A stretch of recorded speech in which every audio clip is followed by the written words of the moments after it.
Hello and welcome back, ladies and gentlemen, to another Historical Humans Reacts. And today we are going to be talking about experimental archaeology. Archaeologists experimenting to try and figure out how people of the past did their things.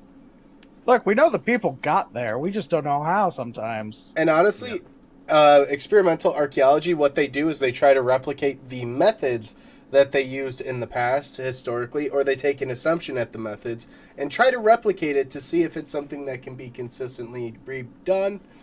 And in this case, it looks like they built a ship. Yeah. It's based off a 8,000-year-old Neolithic boat that was discovered in Italy in 1994. I didn't even think That's logically awesome. it makes sense. It makes sense logically that in the Neolithic age there were boats. But at the same time, when have you ever thought of a Neolithic boat?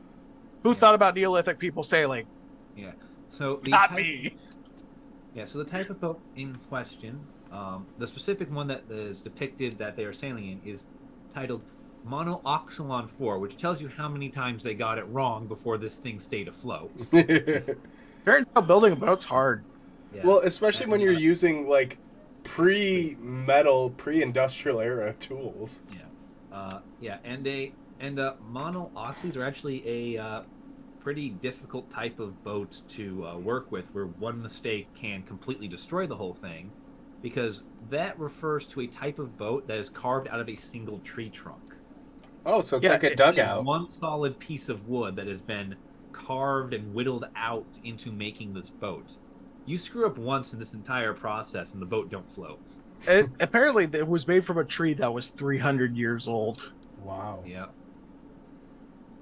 yeah, and it was made in Bohemia last year. yeah. Like, And they have successfully completed their month-long voyage in nothing but this across the Aegean Sea. oh my god, how could they? Okay, like I'm not somebody I'm not a person who spends time on boats, but looking at that boat, spending a month. Oh, they must have been really good friends. You Let me become put it this way: you're friends with the people immediately next to you, because the guy in the front of the boat don't get to talk to the people in the back. imagine like the shit talking that happens. Like, God, row four really isn't carrying their weight today. Yeah. No, but this Like, is kind of an interesting proof of concept. see, see, that's one of these things where it's like we want to recreate it to help us understand the mindset and the ways of thinking of how these people did it. Because obviously we know they got there, but we want to, Know how? yeah, really, and Because like, experience it. Because on paper, it's like, yeah, you can read about it, but to actually be part of the building process and then doing it, whole nother story. Yeah. So the team with the vessel, they completed. It took them 100 hours of paddling to complete the 500-kilometer route that they set out to complete with this vessel and prove that it was effective. Uh, and they did it at an average speed of 5 kilometers an hour, wow. which is actually pretty good speed on that type of boat.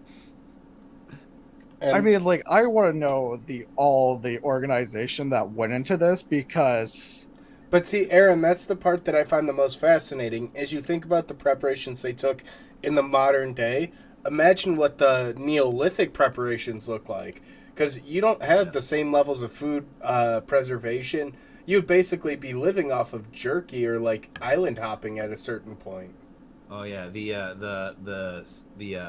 Wayfarer's biscuits, where you can smash them with a hammer because they're preserved Yeah. Oh. to the point of being a brick. Yeah. But they. Yeah. So yeah, they went from Samos, and they navigated to the Peloponnese. They made stays on some of the islands overnight, so they weren't sleeping in the boat, thankfully. They did do island hopping. Which is probably which the makes sense. smartest and easiest way to do it. Yeah, which is what the people who would have been doing this the first time would have done. Is like, oh, thank God, land. Let's make camp. They weren't going castaway style, sleeping on the raft. Wilson! Yeah, but this was 21 people, 20 paddlers, and a helmsman to steer, just in the middle of the freaking sea. Oh, it's so cool. This is the shit I want to do. Let's make a boat, guys. And go sail. Yeah, we're gonna go make our own boat and sail along the lake, one of the big lakes. But see, like, experiments like this are great because it can offer some insight into the seafaring capabilities. It can offer us insight into the technologies that were available for this.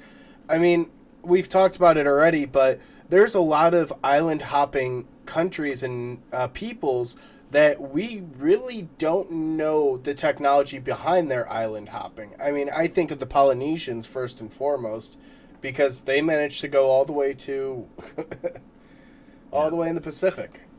Personally, the first thing that comes to mind with island hopping for me is, of course, the Nasarima.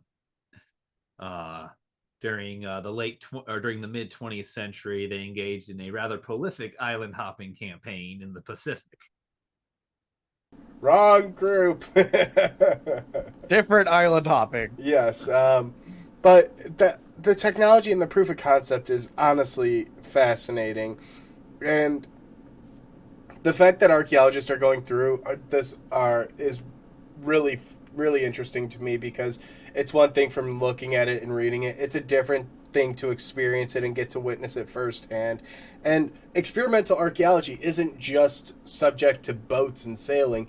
Experimental archaeology goes as far as flint knapping to learn how to make arrowheads and projectile points to trying different kinds of firing techniques to see if you can replicate a specific pottery. Or, because my two friends here are very into Rome, the idea is to make Roman concrete, which was done via experimental archaeology when they discovered that the secret is the salt water. And the volcanic ash. Well, yeah. The volcanic ash was kind of a gimme because there's volcanoes right there, but the salt water. See, yeah, that's the thing. We knew about the volcanic ash, but we didn't really think too much about salt water because more than likely we would use fresh water, and that's part of the bias of how that's from the bias that we make concrete the way we make concrete. Yep. Also, at any point, if you think people in the past were in any way primitive, No. let's see you start a fire the way they do. Let's see you build a boat like they do. Yeah. Primitive refers to the status of the tools at their disposal, not the people themselves. No, arguably they were more creative and smarter than us because they figured out how to make the stuff that we think is simple, but when you start from nothing to be able to craft a ship that can carry you 500 miles, I would sink in the water 2 feet off the shore if I made a boat. Yeah. Y'all ever tried flint knapping? It ain't easy. I have. I'm gonna get It's one of those things which I like to pose a challenge to the internet and you, everyone out there. Go from a fist-sized ball of granite to an iPhone in under 3 months. You may not begin. Yeah, speedrun that like Civ. Yeah. Oh, jeez. All right. Yeah. All right. Well, with that, we'll be saying Baba Yetu and farewell.